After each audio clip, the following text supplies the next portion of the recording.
Hi KX, we are back for the last chapter. Chapter 9, A Dangerous Plan. Have you ever had a dangerous plan? I don't think, let me think. I think I ever had a dangerous plan. But I did have plans that caused me to get my pants ripped in fences. There were a lot of fences I liked to climb when I was a kid. A dangerous plan. I'm a failure, Ralph told himself, as the bird chorus announced the dawn and a rooster crowed down by the barn. I'm a miserable, rotten failure. Ralph had returned to his perch in the bamboo after a night spent hurrying, scurrying, and worrying. That's a lot of worrying, right? Every building at Happy Acres Camp was built on ungnawable, mouse-proof concrete. Every screen door was above a cliff-like concrete step. The watch still lay hidden in the bamboo leaves. Garth would soon learn that his name was not to be cleared after all, and Ralph would not get his motorcycle back. Drat, he swore to himself. Drat, drat, drat. He felt especially bad because Garth actually had left a quarter of a peanut butter and jelly sandwich at the foot of the bamboo for his supper the night before. Ralph was about to climb down the bamboo to hide from Garth when the alarm clock rang and the buglers stumbled out to rouse the sleeping camp. Campers washed their faces at wash basins outside their lodges, and then, before they went to breakfast, the girls carried their sleeping bags out to air. Some draped their unzipped bags on fences. Others, including Karen, spread theirs on the grass in the sun in the girls' area. Why, here's my chance after all, thought Ralph in wonder, as a plan simple but dangerous sprang into his mind. So, if you remember, he needs to get the watch back into the girls' sleeping area, right? And as he said before, he tried to get in by chewing through something or squeezing through, but that wasn't possible. But now he has a chance. After noticing that Katso was sitting expectantly by the kitchen door waiting to be fed, Ralph leaped to the ground and found the watch under the bamboo leaves. Seizing it by the buckle on the leather strap, he began the labor of dragging the watch toward Karen's sleeping bag. The watch was heavier than Ralph had remembered. He pulled and strained and managed to tug it across the gritty path to the craft shop and into the shelter of the grass. The watch slid more easily through the grass, and Ralph soon learned to choose the smoothest way, avoiding clouds of dirt and prickly weeds. Ew, no one likes prickly weeds. The campers finished breakfast and came bursting out of the dining hall. Ralph toiled on, pulling the watch toward Karen's sleeping bag a fraction of an inch at a time, knowing that Garth must be searching for him by the bamboo. Ralph began a long, hard detour around a fallen walnut and hoped that sometime Garth would at least know he had tried, even if he might not have succeeded. Do you think it's important to try, KX, even though you don't succeed? I think so. Suddenly the furrow along Ralph's spine began to prickle, and he froze in his tracks. Katso, the hunter's eyes of the cat, had caught the movement of the grass. Ralph crouched motionless beside the watch. Katso slunk close to the ground, moving so quietly he seemed to flow through the grass. Only the tip of his tail twitched. Ralph knew that trying to run was useless. Ralph knew that running would only make the hunt more interesting for Katso and prolong the misery for Ralph. Katso stopped and waggled his hindquarters experimentally, as if he were trying to find the most efficient position for pouncing. Where was Lana? Ralph's life passed before his eyes, his family, mouse nest back to the Mountain View Inn, his mother and Uncle Lester, and all his brothers and sisters and cousins, the boy who had given him the motorcycle that had changed his life, the cage in the craft shop, Chum, Garth. Katso crouched even lower and waggled his hindquarters once more in preparation for the pounce. Ralph's eyes were distracted from Katso by Sam, who trotted purposefully across the grass. If one doesn't get me, the other will, thought Ralph. Who would you rather walk closer to, KXers? If you were a mouse, would you go closer to Katso or closer to the dog, Sam? I know where I would go. As he tried to shrink even smaller beside the watch, surely a dog would not want to crunch a watch between his teeth. Sam growled deep in his throat. Distracted, Katso stopped waggling and glared at Sam. Get me in trouble, will you? Growled Sam to the cat. Well, that's neat. That's good to know that the dog and the cat can talk to each other. So whatever's happening is not a failure of communication. Is that so? Katso hissed back as he swiped at Sam's nose with an evil clawed paw. What about me? I'm unjustly accused of eating him. And what are you up to now? Demanded Sam. And with that question, he snapped at Katso, who turned his back and with his tail proudly erect, stalked off toward the craft shop before he suddenly remembered he had not washed lately. Well, Katso, does that ever happen to you, KX? You stalk off somewhere and then you realize you haven't cleaned yourself? I hope not.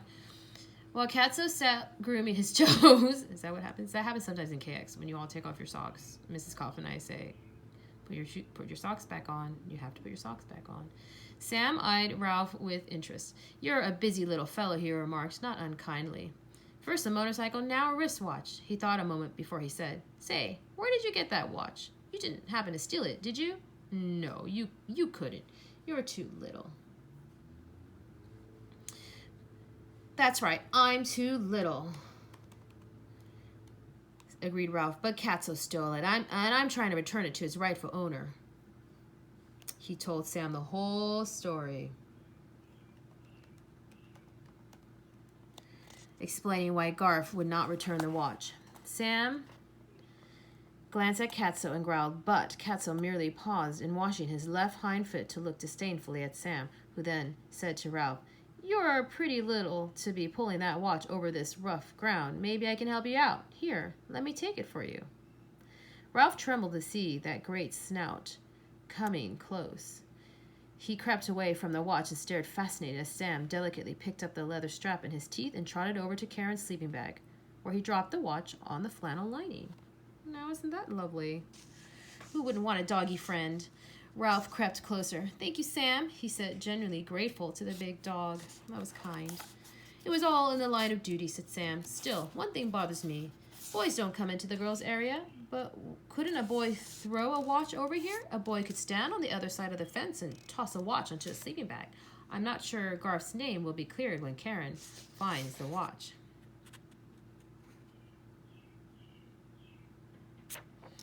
I never thought of that, admitted Ralph, but give me a little time and I can take care of it.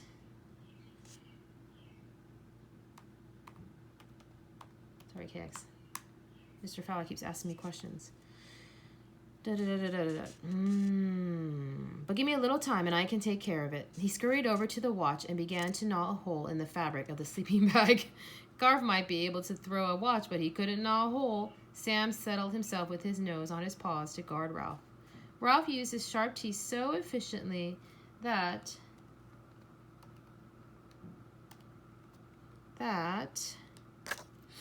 where did I go?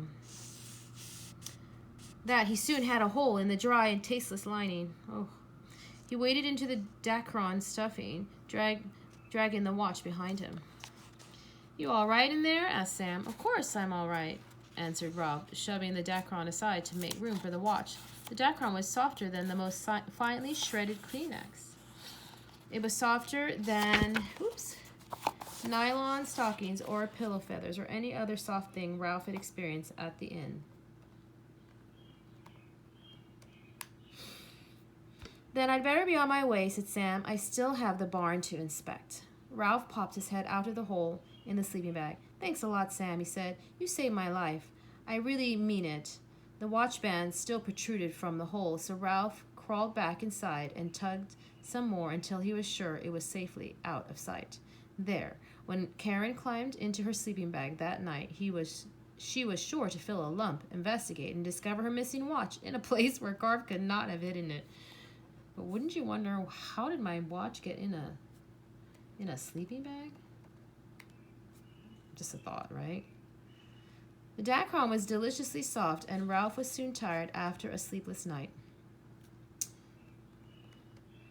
I've got to get out of here before rest time, he told himself. A part of him answered, Go on, take a short nap. Only a minute or two. What do you think? What do you think, KX? We should take a nap?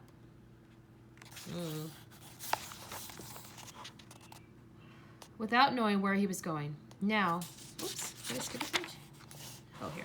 Rest time is a long way off, and you need some sleep. The Dacron was soft and cozy. The sound of the camp were muffled, and Ralph was tired.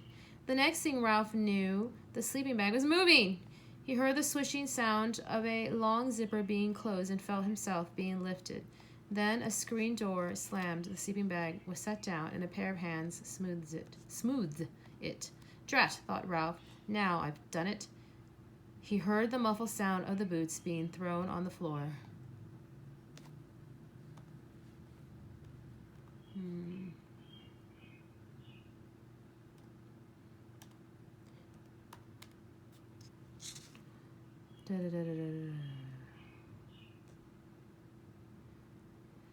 Ralph was tired.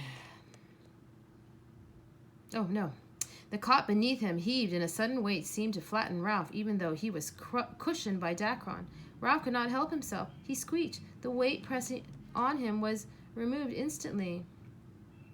The springs bounced. 2 feet hit the floor. Oh, no. What do you think it is, KX? Should he be scared? And Ralph heard Karen's muffled voice say, "That's funny. I'm sure I heard a squeak."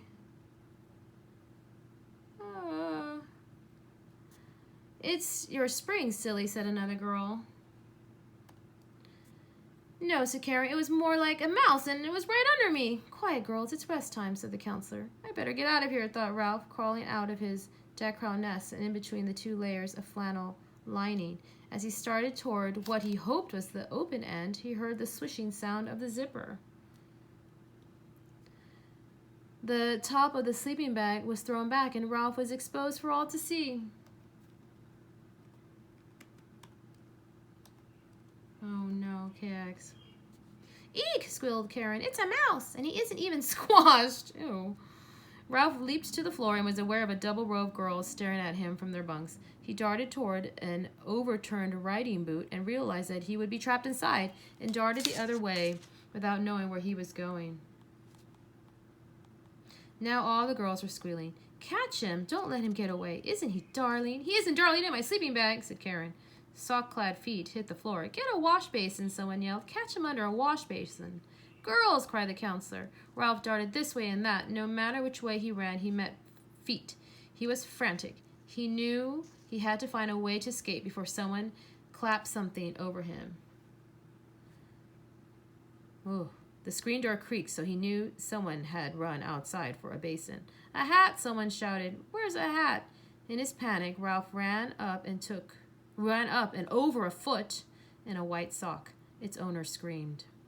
Sam, alerted by the scream, began to bark. Can I tell you, KX, one of my first trips to New York, I went to a fancy restaurant, and guess what ran under my foot? Over my foot, under the fancy table, the fancy restaurant. Yeah, I wish it were a mouse, but it was actually a rat. A straw cowboy hat had plopped down on the concrete floor, making a dark dome over Ralph. The daylight that shone between the straws seemed like starlight to a mouse. Look, shrieked Karen, a hole in my sleeping bag. He chewed a big hole right in my sleeping bag. Sam, frantic to protect the girls, scrambled his paws against the screen door. It's only me, squeaked Ralph, but no one could hear him. Ralph was alert, waiting for someone to lift the hat so he could make a dash, if not for a knothole, at least for the shelter of a bunk. There's something in the hole in my sleeping bag, cried Karen. My watch! Look, it's my missing watch! Feet went padding to Karen's bunk. The screen door opened. 1 set of dog footsteps and 2 sets of human footsteps entered. Those of the girls who had gone for the wash basin, and those of someone else. Girls, what is going on in here? Asked Aunt Jill. This is supposed to be rest time. Ralph could hear Sam snuffling around in circles with his head to the floor. The girls all managed to speak at once, but Karen managed to tell... All tried to speak at once, but Karen managed to tell about the finding of the watch. So Garth couldn't have taken it, said another girl. And so we have the mouse in person right here under that hat, said another. Sam's nose came to a halt at the hat's brim. Hey, Sam, it's only me, squeaked Ralph in alarm. He was relieved to have Sam sit and began to pant. Ralph pressed his eye to a crack in the straw and saw Sam's long pink tongue hanging out. But what I don't understand, said Karen, is how the watch got inside the hole. A mouse couldn't put it in there. You never know, thought Ralph in grim amusement. Aunt Jill, what shall we do with the mouse? Ralph heard one of the girls ask. Ralph sat quietly in the basin while the hat was cautiously lifted. He could see the other boys and their counselor sprawled in sleep on their bunks, and on a ledge over Garf's lower bunk he saw his crash helmet. Karen found him in a hole in her sleeping bag, Aunt Jill explained, and it was the strangest thing. She found her missing watch inside the hole. Ralph saw that Aunt Jill was studying him thoughtfully. "No kidding!" exclaimed Garf, forgetting to keep his voice down. "Yes," whispered Jill, "and the girls thought you might like to have the mouse." I sure would," whispered Garf. "I think we can bend the cage back into shape." "Can't I keep him here in the basin?" asked Garf. "He might escape," said Aunt Jill, "but he's your mouse." She smiled and slipped quietly out of the lodge. "You did it," whispered Garf. "Sure I did," said Ralph. "But do I have to sit here in this basin?" "Of course not," answered Garf, holding out his hand. Ralph leaped into Garf's palm, and Garf gently moved his hand down close to his pocket, and there, as he hoped, was his motorcycle. In the warm and cozy darkness, he ran his paws over the handlebars, the plastic seat, the wheels, the exhaust pipe. The motorcycle was intact, and it was his once more. He had earned it.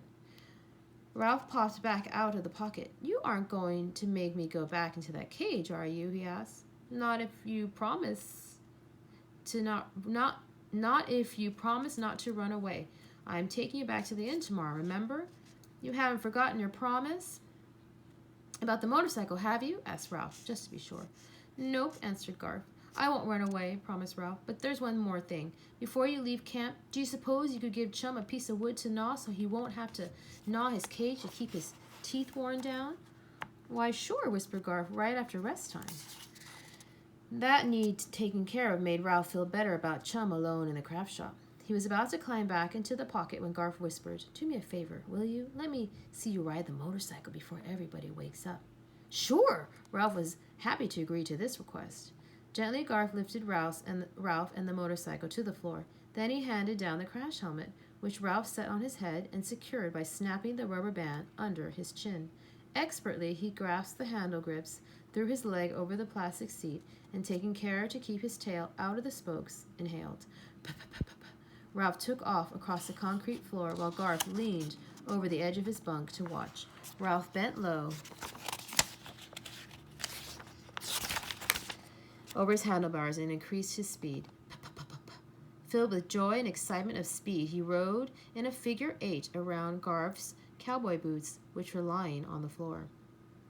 You know what, Kix? When you learn to ride a horse, one of the patterns that your riding teacher will use a lot, hopefully, is a figure 8, because there's a lot of thinking with the horse and your body to ride a figure 8. Seems so simple, but like so many things that are simple, challenging.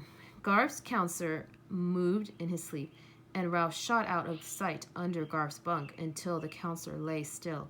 He rode until he was breathless, and then he coasted to a stop in front of Garf, where he sat, panting with his crash helmet pushed back on his head. "Boy," whispered Garf, "was that ever great?" Ralph silently agreed. "I sure wish I could do that." Garf picked up Ralph and the motorcycle and put them gently in his pocket. After all the excitement of the morning, Ralph was ready for a nap, but first he popped his head out of Garf's pocket. "Thanks, Fred," he said, "and by the way, don't roll over on me during rest time." "Don't worry," whispered Garf. "I'll get you back to the inn in one piece. And your motorcycle, too." And that's the end. And the next book is Ralph S. Mouse. I hope you enjoyed the story, KX.